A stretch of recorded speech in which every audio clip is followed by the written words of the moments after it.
Efesus 5 ayat 1 sampai ayat yang keempat.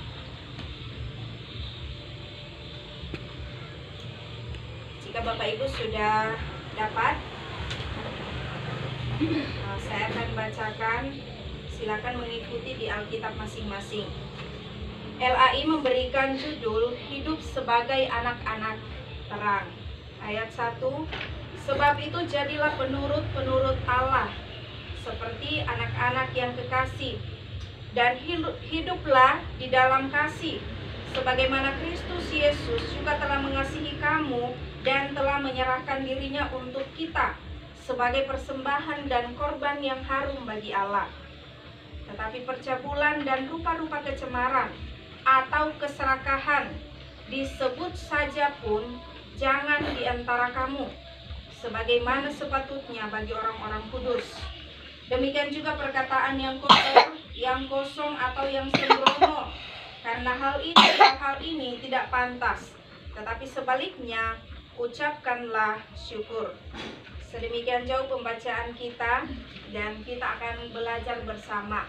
Hari ini saya memberikan tema sebagaimana judul perikop kita, yaitu hidup sebagai anak-anak terang. Saya dan Bapak Ibu sekalian tentunya rindu sebagai orang yang sudah percaya kepada Kristus, rindu untuk tetap hidup di dalam terang itu, hidup sebagai terang. Yang namanya terang berarti cahayanya harus terpancar. Ya. Yang namanya terang, terangnya itu berguna untuk sekelilingnya, menyinari untuk sekelilingnya. Nah, hari ini kita akan belajar, kita mau lihat dari firman Tuhan, hidup sebagai anak terang itu seperti apa. Kalau dalam ayat 1 dikatakan, sebab itu jadilah penurut Allah seperti anak-anak yang kekasih. Maksudnya bahwa sebagai anak yang dikasihi oleh bapaknya, maka teladanilah bapamu. Kita semua adalah anak Tuhan. Amin. Kalau kita adalah anak Tuhan, maka seperti firman Tuhan, yang kita patut teladani adalah Bapa kita sendiri. Teladannya adalah Allah sendiri, teladannya adalah Kristus sendiri. Dalam hal apa Bapak Ibu? Kita meneladani Bapa kita supaya kita bisa hidup sebagai anak-anak terang. Yang pertama kita melihat dalam ayat yang kedua, sekali lagi saya baca, dan hiduplah di dalam kasih. Dan hiduplah di dalam kasih. Teladan kasih terbesar kita adalah Yesus Kristus, ya kan? Teladan kasih terbesar kita adalah Yesus Kristus. Kenapa harus Yesus Kristus? Alasannya ada di ayat 2 selanjutnya. Mari sama-sama lihat. Sebagaimana Kristus Yesus juga telah mengasihi kamu dan telah menyerahkan dirinya untuk kita sebagai persembahan dan korban yang harum bagi Allah. Kata kasih di ayat 2 Bapak Ibu, saya lihat di terjemahan di bahasa aslinya itu menggunakan agape. Nah, Bapak Ibu sudah sering dengar ini ada 4 jenis kasih, dan kasih yang dipakai dalam ayat 2 itu kasih agape. Nah, anak sekolah minggu ada yang tahu kasih agape? Apa artinya? Kasih agape, kasih yang tanpa syarat, kasih yang rela berkorban. Nah, siapa yang melakukan kasih itu? Contohnya atau yang pertama melakukannya adalah Tuhan kita Yesus Kristus. Apakah ketika Yesus berkorban itu ada syaratnya? Apakah ketika Yesus mau mati untuk saya dan Bapak Ibu sekalian harus ada syaratnya? Yesus rela berkorban, Yesus rela mati tanpa ada paksaan, ya kan? Tidak ada syaratnya. Tunggu dulu mereka memberikan persembahan yang banyak, tunggu dulu nanti gerejanya jadi bagus. Tidak. Tetapi karena inisiatif sendiri, sehingga Allah mengorbankan atau Allah memberikan Yesus yang menjadi korban, supaya saya dan Bapak Ibu sekalian boleh menikmati kasih karunia, supaya saya dan Bapak Ibu sekalian boleh menikmati anugerah keselamatan. Karena itulah kasih agape itu teladan terbesar kita, teladan utama kita adalah Yesus Kristus sendiri. Firman Tuhan katakan, hiduplah di dalam kasih. Apa maksudnya? Maksudnya adalah hendaklah hidup saya dan Bapak Ibu sekalian itu berpusat pada kasih yang tak bersyarat itu, seperti kasih yang sudah Yesus berikan bagi kita sekalian. Jadi seperti ini, karena Yesus sudah terlebih dahulu mengasihi kita, Yesus sudah terlebih dahulu menyatakan kasih-Nya melalui pengorbanannya di kayu salib, maka kita yang sudah menikmati kasih itu harus hidup di dalamnya. Kita yang sudah menikmati kasih itu harus membagikannya kepada orang lain. Dan perhatikan, tanpa syarat. Oh iya, saya mau memberitakan keselamatan Injil Yesus Kristus kepada kamu, tapi ikut dulu saya ke gereja. Atau harus ada syaratnya, ya. Berikan dulu persembahan yang banyak dan lain sebagainya, atau ke gereja nanti harus bagus dulu pakaiannya. Tidak. Tetapi kita membagikan kasih yang kita sudah terima tanpa syarat, karena kita juga sudah menerima tanpa syarat. Bapak Ibu kalau makan sesuatu yang enak, sudah rasa, oh ini ternyata enak sekali, biasanya maunya, oh saya mau bagikan kepada yang si ini, atau setidaknya bagi kepada suami atau istri, kepada anak-anak, supaya mereka juga merasakan bahwa yang kita makan itu enak. Atau mungkin Bapak Ibu pergi ke satu tempat wisata, oh di sana bagus, ya, alamnya bersih, tempat wisata di sana bersih, bagus. Pulang dari sana, dari tempat wisata itu pasti cerita ke teman, di sana saya habis dari sana, bagus di sana, nanti kapan-kapan ke sana, ya. Pasti begitu kan? Kalau kita sudah menikmati sesuatu yang enak, sesuatu yang baik, sesuatu yang nikmat, maunya kita adalah supaya orang lain juga menikmati. Saya dan Bapak Ibu sekalian sudah menikmati indahnya kasih dari Yesus Kristus. Kita sudah menikmati betapa luar biasanya syukur kita ketika kita menjadi bagian atau ketika kita menjadi pribadi yang menerima anugerah dari Yesus Kristus. Kalau sudah rasakan, maka hiduplah di dalamnya dan juga bagikan kepada orang yang belum mengenal kasih itu. Jadi itu yang pertama Bapak Ibu, ya, bahwa untuk menjadi anak-anak terang, ya, hidup sebagai anak-anak terang yang pertama adalah hidup di dalam kasih. Dan sekali lagi bahwa teladan kasih kita adalah Yesus Kristus sendiri. Jadi tidak heran kalau sering ada yang berkata orang Kristen itu identik dengan kasih. Kalau ada yang berkata bahwa kalau ada seseorang yang mengeluarkan kata-kata kasar lah misalnya, tak jarang orang berkata orang Kristen kok begitu, ya kan? Tak usah jauh-jauh kepada anak sekolah minggu ketika mereka melakukan sesuatu yang tidak baik, ya, entah mereka memusuhi temannya atau jahil sama temannya dan lain sebagainya. Kadang kita bilang, anak sekolah minggu tidak boleh begitu, anak sekolah minggu kok begitu. Secara tidak langsung sudah tertanam di dalam pikiran kita bahwa orang Kristen itu punya kasih. Orang Kristen itu hidup di dalam kasih. Kenapa? Karena kita punya Yesus yang kasih. Jadi itu yang pertama Bapak Ibu, hidup sebagai anak-anak terang. Ciri yang pertama adalah hidup di dalam kasih. Lalu yang kedua ayat 3-4, saya baca sekali lagi. Tetapi percabulan dan rupa-rupa kecemaran atau keserakahan disebut saja pun jangan di antara kamu, sebagaimana sepatutnya bagi orang-orang kudus. Demikian juga perkataan yang kotor, yang kosong atau yang sembrono. Karena hal-hal ini tidak pantas, tetapi sebaliknya ucapkanlah syukur. Kita lanjut ke ayat 11 dan 12. Ayat 11, janganlah turut mengambil bagian dalam perbuatan-perbuatan kegelapan yang tidak berbuahkan apa-apa, Tetapi sebaliknya telanjangilah perbuatan-perbuatan itu, sebab menyebutkan saja pun apa yang dibuat oleh mereka di tempat-tempat yang tersembunyi telah memalukan. Untuk poin yang kedua Bapak Ibu, bagaimana kita menjadi anak-anak terang atau ciri anak-anak terang itu seperti apa? Yang pertama tadi adalah hidup di dalam kasih. Lalu yang kedua adalah menanggalkan atau meninggalkan manusia lama. Ya, mari kita sama-sama pelajari Bapak Ibu.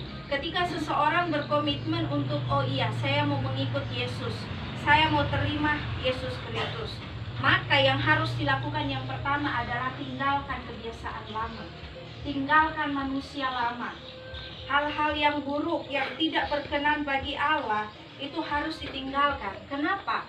Karena ketika kita sudah menerima Yesus Kristus, maka kita sudah menjadi ciptaan yang baru. Kita bukan lagi manusia yang lama, ya. Karena kita sudah harus tinggalkan itu, karena kita sudah menjadi ciptaan yang baru. Kalau dalam Ibrani 12 ayat 1, di sana dikatakan, karena kita mempunyai banyak saksi, bagaikan awan yang mengelilingi kita. Perhatikan, marilah kita menanggalkan semua beban dan dosa yang begitu merintangi kita dan berlomba dengan tekun dalam perlombaan yang diwajibkan bagi kita. Apa yang harus ditanggalkan? Beban dan dosa. Beban dan dosa itu apa? Dosa adalah segala perbuatan, sifat, atau perkataan yang tidak sesuai lagi dengan kebenaran firman Tuhan, yang tidak berkenan bagi Allah, atau sederhananya adalah melanggar ketetapan Tuhan, ya, melanggar perintah-perintah Tuhan. Nah, kenapa harus ditinggalkan? Karena ibaratnya kita sedang dalam perjalanan menuju ke satu tempat. Dosa yang tadi itu atau manusia lama kita itu akan sangat menghalangi perjalanan kita. Makanya harus ditinggalkan. Supaya apa? Supaya perjalanan kita itu kita bisa sampai di tujuan, ya. Perjalanan kita tidak dihalangi oleh apapun. Jalannya ya lurus, ya. Jalannya baik-baik saja, tidak tersandung, tidak sampai terjatuh, apalagi berhenti lalu berbalik ke belakang.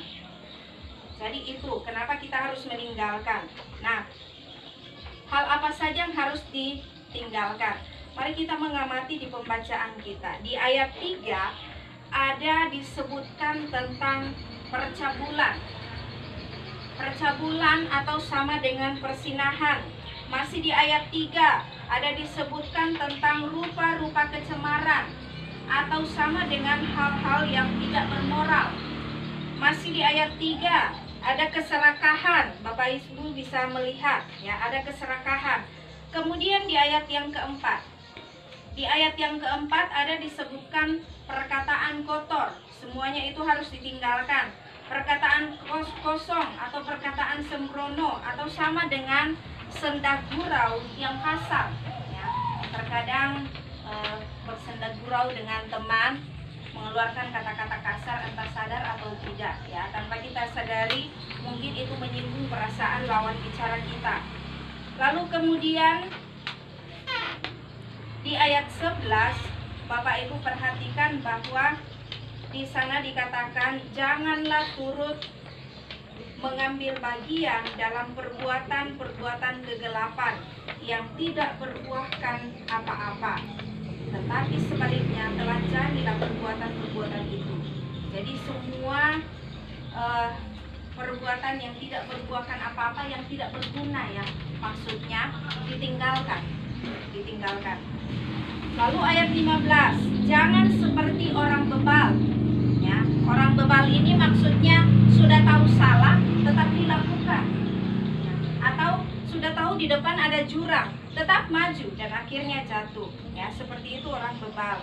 Lalu di ayat 18 juga disebutkan jangan mabuk oleh anggur, ya. Semua itu ternyata harus ditinggalkan. Kalau Bapak Ibu mau lihat singkat, padat, dan jelasnya di Galatia 5 ayat 19 sampai 21a. Di sana sudah disebutkan satu persatu.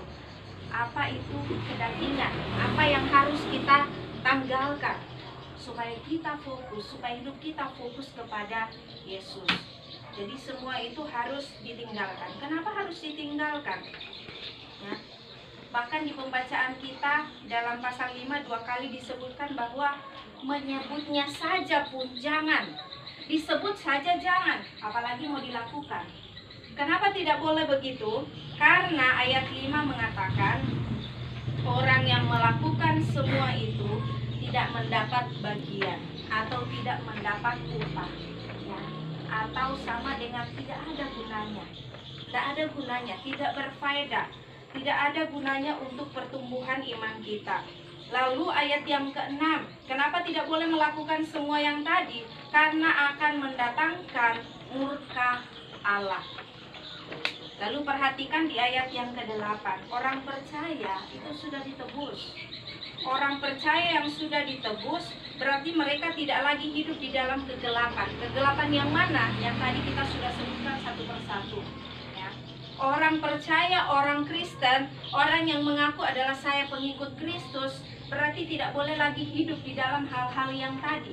Karena sudah ditebus, sudah disucikan oleh darah Kristus.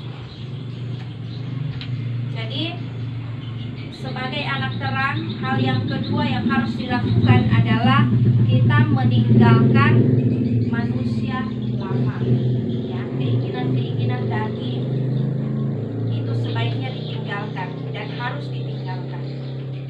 Bapak Ibu kalau pulang kerja, tentu bajunya sudah kotor, ya. Entah yang dari kantor, ya, mungkin ada yang dari kebun. Yang jelas kalau so pakai baju dari pagi sampai sore pasti sudah kotor, sudah ada kuman. Kalau sudah mandi, pasti tidak ada yang mau pakai lagi tuh baju yang tadi. Harus dicuci dulu. Atau baju yang sudah dikumpul di tempat baju kotor, mau ndak pakai? Tidak. Saya pun tidak mau. Kenapa? Karena sudah kotor. Jadi hidup kita yang sudah disucikan jangan sampai tercemar lagi. Jadi sudah harus dijaga kebersihannya, harus tetap dijaga supaya tidak kotor lagi. Sama dengan rumah yang jarang dibersihkan atau sama sekali tidak pernah dibersihkan, tidak ada yang betah di dalamnya. Hidup saya, hidup Bapak Ibu sekalian, tubuh kita, hati kita, itu dikatakan adalah bait Allah, bait Roh Kudus. Kalau tidak dibersihkan, bagaimana bisa Roh Kudus yang adalah kudus itu, yang adalah suci, bisa tinggal di dalamnya?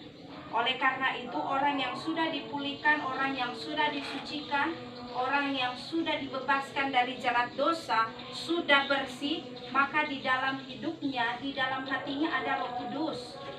Dan itu harus tetap dijaga.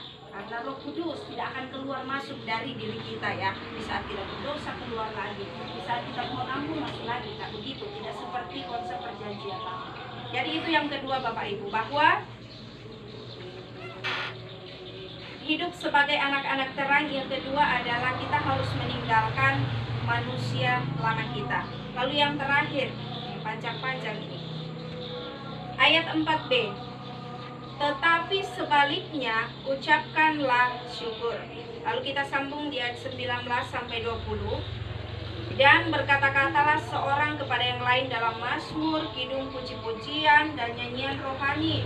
Bernyanyi dan bersoraklah bagi Tuhan dengan segenap hati. Ucapkanlah syukur senantiasa atas segala sesuatu dalam nama Tuhan kita Yesus Kristus kepada Allah dan Bapa kita. Sebagai anak terang, yang pertama tadi harus hidup di dalam kasih. Yang kedua, tanggalkan manusia lama. Dan yang ketiga, harus selalu mengucap syukur, ya. Kalau di dalam ayat 4 sudah diperlihatkan hal-hal yang tidak pantas untuk kita lakukan, bahkan disebut saja jangan. Kalau itu sudah kita tinggalkan, maka sebaliknya, ya, ini kontras, maka sebaliknya ucapkanlah syukur. Lalu di ayat 19 dan 20 yang sudah kita baca, ini harus menjadi bagian hidup orang percaya, bahwa akan selalu ada puji-pujian, akan selalu ada mazmur, akan selalu ada ungkapan syukur dari setiap orang percaya kepada Tuhan. Kalau sebelumnya kata-kata kita selalu menjadi bumerang bagi orang lain, orang merasa kalau ketemu dia lebih baik tidak usah, nanti saya tersinggung lagi, nanti saya sakit hati lagi. Tetapi setelah dibaharui, setelah menjadi pengikut Kristus, maka perkataannya adalah perkataan yang memberkati. Perkataannya adalah perkataan yang selalu memuji Tuhan, menaikkan pujian bagi Tuhan, dan dikatakan bahwa selalu mengucap syukur dalam segala hal, selalu mengucap syukur dimanapun berada, selalu mengucap syukur dalam kondisi apapun yang dialami. Itu hal yang ketiga. Jadi hari ini Bapak Ibu, kita belajar tiga poin, ya. Hidup sebagai anak-anak terang, ya. Anak sekolah minggu bisa ingat-ingat juga, hidup sebagai anak terang. Yang pertama, hidup dalam kasih. Yang kedua, tinggalkan manusia lama. Dan yang ketiga adalah selalu mengucap syukur.